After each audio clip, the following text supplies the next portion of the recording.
This is a story about John. He has Parkinson's disease. His story begins this way. It was a dark and stormy night. Hold it. That's much too depressing for John. To be or not to be. No. That's Shakespeare, not for John.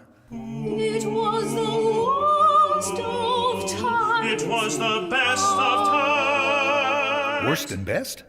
Oh, that's perfect for John. Thank you. Hello, I'm John. When I was 39, robust and quite healthy, I was diagnosed with PD. It was a honeymoon for 10 years before I finally had to consider brain surgery. Spring 2011, DBS, stands for Deep Brain Stimulation. John thinks God working through man, man working with God on the most complex part of the body.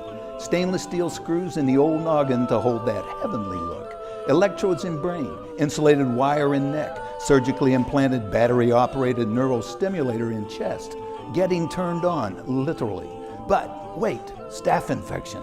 Someone asked, you mean they just yanked out everything? Yup. Finally, autumn 2011, the docs do it all again. DBS stands for Deep Brain Success. John's counting on it.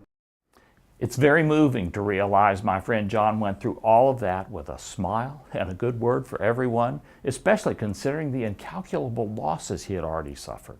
His beloved son, his marriage, his home, and his job. Now he's fighting hard not to lose control of his body.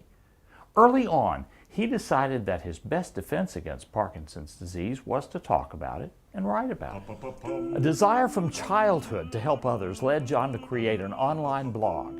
His edgy, insightful entries quickly became a cultural phenomenon and generated hundreds of loving, caring, grateful responses, not to mention a few belly laughs. Writing this blog smack dab in the middle of a chaotic series of setbacks required not only courage and a fertile mind, but a bit of an attitude to let it all hang out and still generate an inspirational giggle. Referring to John as quirky but lovable, his friends offer a few samples. Ever been to an emergency room at night? I felt so out of place because I didn't have a tattoo. Life's lonely when you don't have mother on your bicep. Once home, I can't look in the mirror for fear of gazing upon son of Satan, brother to Mephistopheles, second cousin twice removed to Beelzebub, staring right back at me. Yes, the new protruding screws in my devilishly shaped cranium. Now here's the good news. All healing comes from God. That's right, all. I'll let you think about that one for a while. Just after Thanksgiving 2007, an event changed my life and my health forever. The death of my only son, Max. Max was just shy of 9 years old, and it was devastating to me. He had been the joy of my life and the inspiration to be victorious over my PD, but I never let him know I had it. Soon after that, I went downhill fast. I'm sorry. People say that a lot to me, and that's okay. Sometimes we're so fragile, we equate adversity with sorrow. Sometimes we just don't know what to say. The nurse was a look-alike for Jennifer Aniston, and the care partner was Mrs. Coppertone. I thought my luck had changed, but it was the shift that changed. Rats. Girls, I hardly knew you. My deal with PD is my legs get frozen, rigid, stiff. That one foot in front of the other's a tough one. Can't do an Irish jig, but I got moonwalk. You know, I try to stay active and keep a positive outlook. I exercise, bike, play ultimate frisbee, and do the everyday things I would without PD.